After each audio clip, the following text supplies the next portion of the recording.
Marinês Bloise. Nasci 24 de janeiro de 1962, em São Paulo, na Vila Mariana. Meu pai era italiano, nasceu na Calabria. Minha mãe nasceu em Pirajuí, no interior de São Paulo. Nicola Bloise e Luísa Bloise. Se conheceram em São Paulo, se casaram em 1948. Meu pai era comerciante, ele tinha restaurante, lanchonete, teve armazém de cereais, sempre foi comerciante. Minha mãe foi sempre dona de casa. Ela trabalhou durante 2 anos antes de casar, na Mesbla, como na área de contabilidade. E aí, quando se casou, meu pai não quis que ela trabalhasse mais, ela saiu e sempre foi dona de casa. Sempre foi dona de casa. Eu era valente, terrível. Eu fui a segunda menina depois que a minha irmã tinha nascido e a gente tinha uma diferença de idade considerável, né? Então, de vez em quando ela não quero que brinque com as minhas coisas. Então, eu era muito mais ligada aos meus irmãos, que eram muito mais receptivos comigo do que com ela, né? E a gente sempre brincava muito que, não pode brincar com as minhas coisas. E eu estava sempre nas brincadeiras de menina, né? Patinete, futebol, jogo de botão. E quando os amigos deles brincavam com a gente, todo mundo, cadê as irmãzinhas dos meninos da 93? A gente morava numa casa que era Rua Áurea 93. E aí todo mundo, cadê a irmãzinha dos meninos do 93? Eu estava sempre com eles, então assim, eu fui triste. Eu entrei na escola com 5 anos, estudei sempre em colégio de freira, na Vila Mariana mesmo, no Cristo Rei. Fomos sempre educados dentro da religião católica. Minha mãe era super católica, praticante, meu pai também. Até hoje a gente tem um trabalho social intenso, eu e os meus irmãos, com idosos, com crianças, sempre fizemos. Então sempre estudei em colégio de freira, sempre fui ótima aluna, ótima. Até demais, nem sei para que eu fui tão boa aluna assim, porque só para ser um exemplo para os outros, mas de qualquer jeito teria feito a escola, de qualquer jeito indo bem ou indo mal, né? Meu pai veio para o Brasil com 13 anos, acompanhado de um padrinho, procurar o meu avô, que já estava no Brasil há quase 8 anos, e ele queria reencontrar o pai dele. A mãe havia ficado na Minha avó estava na Itália com outros 5 filhos. E aí meu pai veio com esse padrinho para tentar achar o meu avô, mas ele era uma criança, né? E por uma coincidência dessas incríveis, o meu avô pai da minha mãe sabia onde o meu avô pai do meu pai estava. E aí ele disse para o meu pai que o meu avô estava numa cidade muito longe de São Paulo, mas que era muito longe. Meu pai não tinha noção de onde era, ele estava em Manaus. Ele fazia chinelos de borracha de seringueira e vendia como mascate na Amazônia. Então, até brinco de vez em quando, que eu trabalhei tanto com biodiversidade, que acho que a minha veia amazônica veio de lá. Tem uma semente. E depois de 10 anos que meu pai estava no Brasil, ele conseguiu reencontrar o meu avô.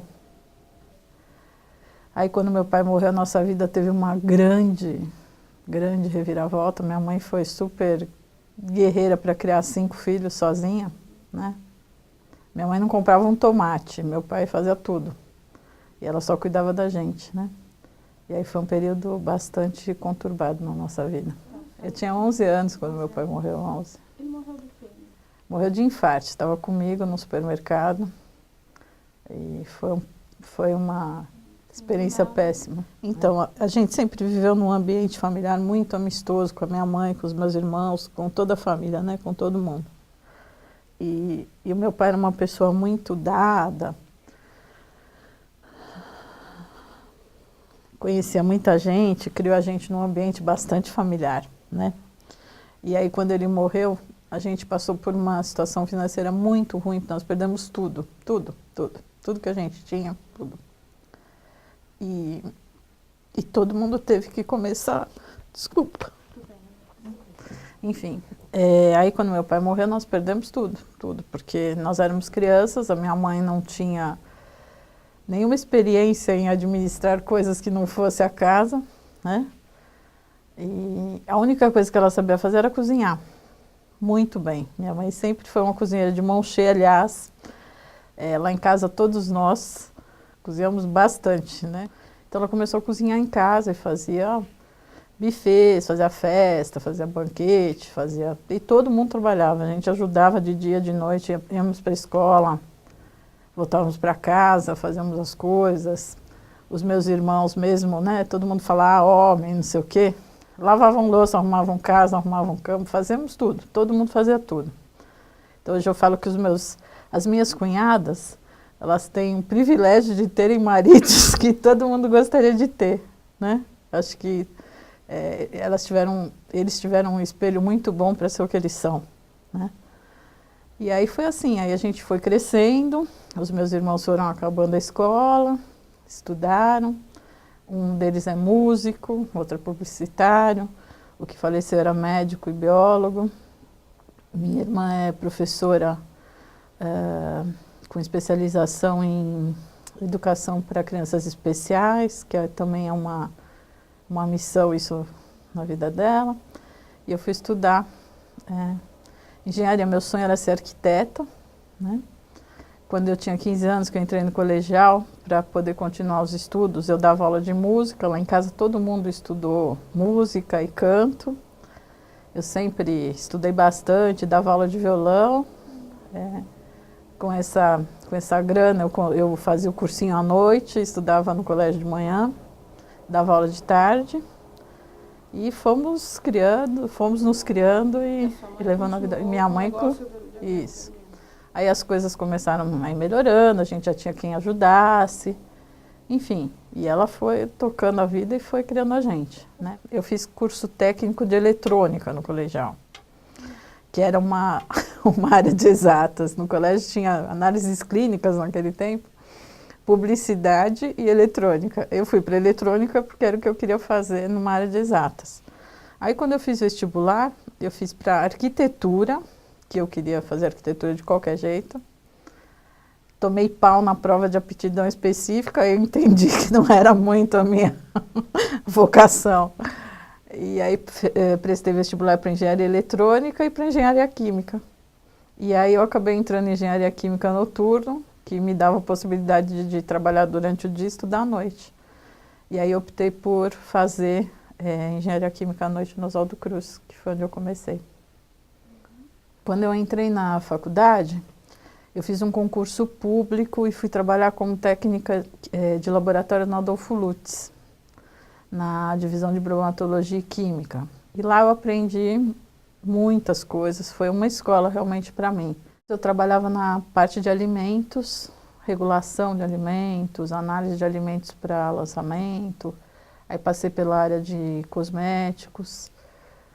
Naquele tempo ainda se fazia teste em animais, que era aquela coisa bárbara, né? Então eu achava o fim do mundo, mas a gente testava absorvente em cobaias, né? A gente raspava a cobaia para colocar o absorvente aqui para saber se tinha irritação cutânea, era uma coisa bárbara, né? Passava rímel neles para ver se tinha irritação ocular, era uma coisa bizarra, né? Hoje eu posso dizer que era bizarro.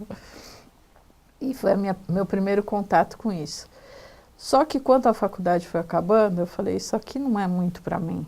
Assim, eu tenho uma expectativa profissional um pouco maior do que isso que eu estou fazendo aqui. Foi ótimo para mim enquanto eu estudei, mas mesmo assim, eu queria ser um pouco mais útil no meu trabalho, né? E aí, buscando uma oportunidade, eu encontrei no Estadão, eu até tenho esse anúncio, eu vou ver se eu acho ele, um emprego que era para ser chefe de produção numa indústria de alimentos. Eu nunca tinha posto o pé numa fábrica na minha vida. Aí eu falei, bom, eu vou mandar, se me chamarem. Como eu sabia algumas coisas de alimentos, eu falei, acho que pode ser uma oportunidade. Mandei e fui chamada para essa vaga. Era numa indústria de alimentos chamada Lecien, que era dona da marca Docil. E aí fui para lá sem saber nem o que era um misturador, né? E aprendi na raça lá muita coisa. Foi realmente bastante produtivo para mim ter trabalhado lá. E aí lá eu tive um chefe chamado Carlos Alberto Abud, que hoje trabalha para a Macan Erickson de propaganda, ele mora em Porto Alegre até, que foi um cara super especial na minha vida profissional, porque acho que com ele eu aprendi que caminho que eu devia ir, né? E na verdade, assim, eu sempre tive muita sorte, e talvez eu também tenha sido bastante dedicada para ter recebido em troca, assim, todas essas dádivas que eu recebi com esse chefe, mesmo no Adolfo Lutz, apesar de ser um emprego público, e eu quero sempre estar fazendo alguma coisa, não só para mim, mas alguma coisa que também acrescente um pouco na vida das pessoas. Então, assim, nunca tive um trabalho que representasse só o salário no final do mês para mim.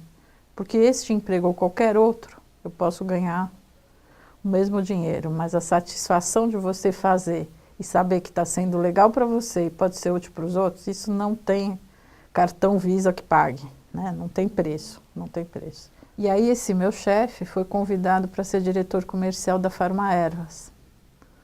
E falou para mim, Inês, vamos comigo, eu queria que você fosse para gerenciar a parte de produtos.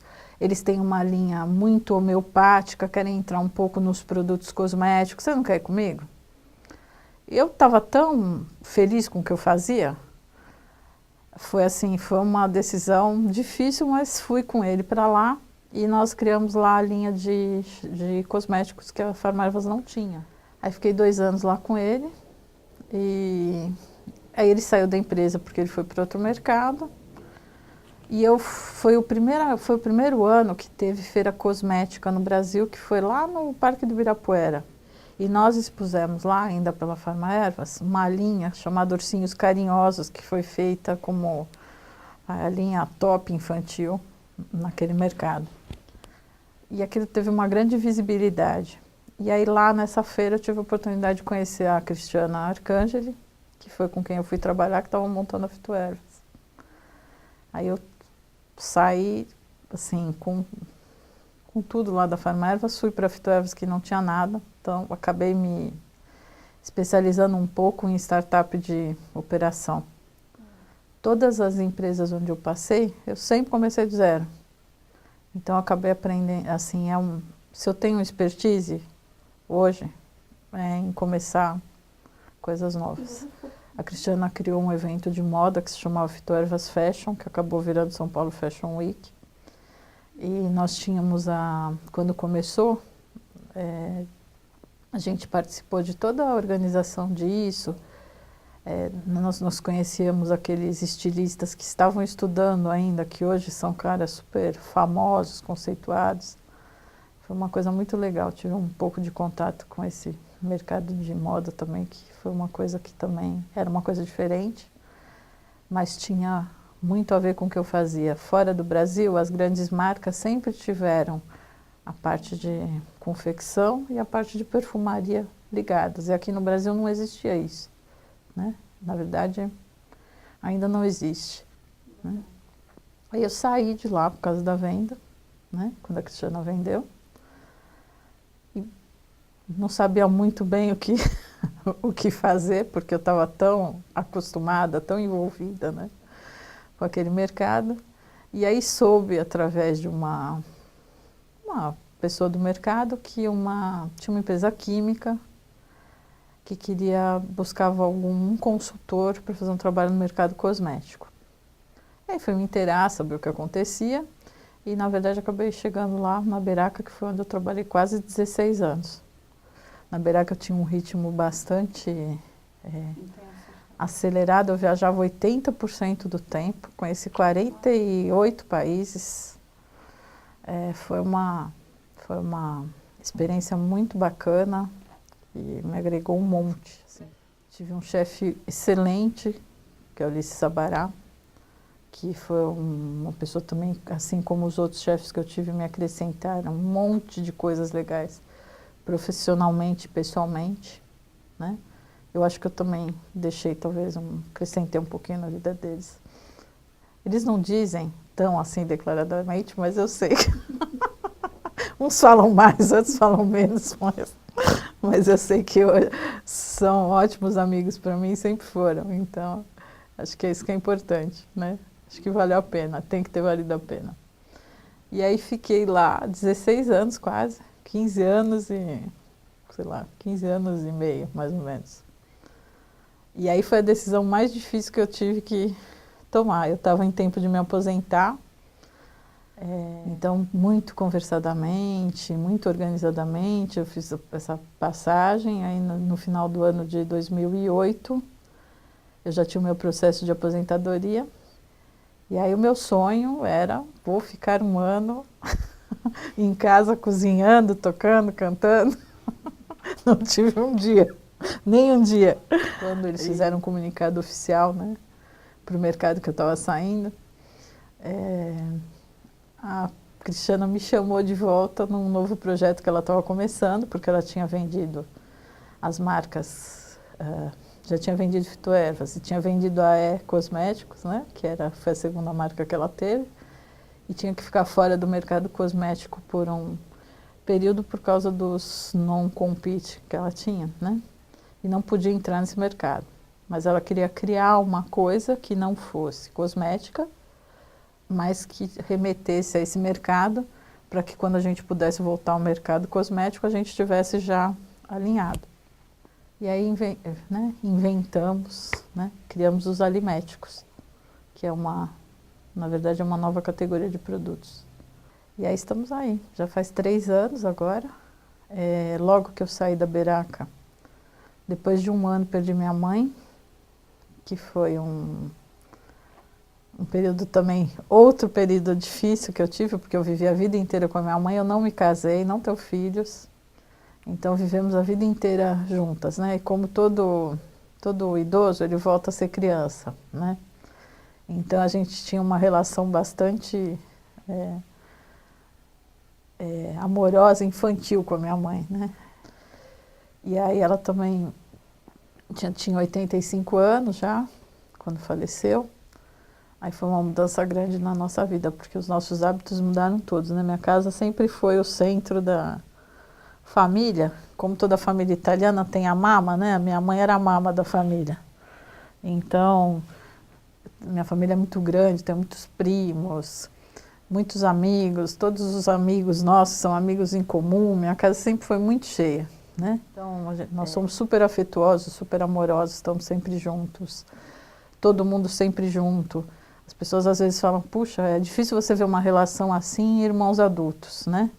Graças a Deus, graças a Deus. A gente tem uma família linda. Se eu tenho uma coisa que está acima de tudo na minha vida, é a minha família. As outras coisas são importantes, mas a minha família é a coisa mais preciosa que eu tenho. Então, eu sempre gostei muito de música, porque a minha casa sempre foi muito movida à música. Sempre todo mundo tocava. Todo mundo toca alguma coisa na minha casa. Então, os meus irmãos têm um estúdio, um deles é músico, profissional, o outro é músico amador, mas também toca. Então, assim, a gente junta em 3 lá em casa, sempre tem alguma música, né? Então, eu aprendi a tocar violão bastante tempo, estudei em escola de canto também. Então, é uma coisa bacana. Canta bem? Olha, dizem que eu canto, às vezes sou meio tímida, mas eu canto. Eu canto, sim, canto bem. Toca mais algum instrumento, além do violão? Toco um pouquinho de piano, toco flauta também, esqueci de falar, toco flauta. Adoro cozinhar, preparar tudo para cozinhar, ter as coisas super ajeitadas, cortar tudo igual, é coisa de... começar, acho que eu tenho toque por comida, corta tudo igualzinho, separa por cor, coisa de químico, acho que é coisa de químico. Planos para o futuro? Amanhã é outro dia, amanhã eu penso, um dia de cada vez, né? O Senhor é o tempo, né? O tempo é o Senhor da razão, deixa o tempo levar que em algum momento eu nunca tive essa coisa, o que eu vou fazer amanhã? Amanhã é outro dia. Então, ontem já acabou. Agora é outro dia. Meus planos para o futuro, na verdade, assim, eu gostaria de ter um pouco mais de tempo para cuidar das minhas coisas pessoais. Até como essas coisas que eu gosto de fazer.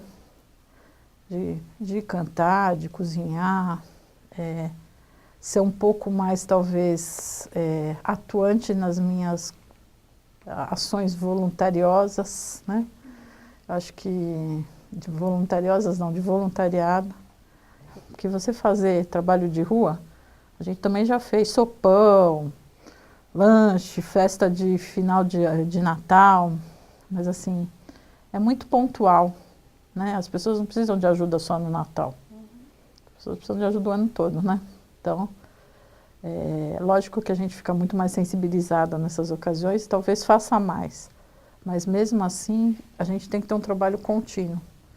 Então assim, eu tenho tanta coisa, tenho recebido tanta coisa boa, tenho que retribuir de algum jeito, né? Tenho certeza que o universo precisa disso. E aí eu gostaria de fazer isso. Acho que viajar, eu já viajei tanto, não quero viajar mais. Só para passear. Então é isso.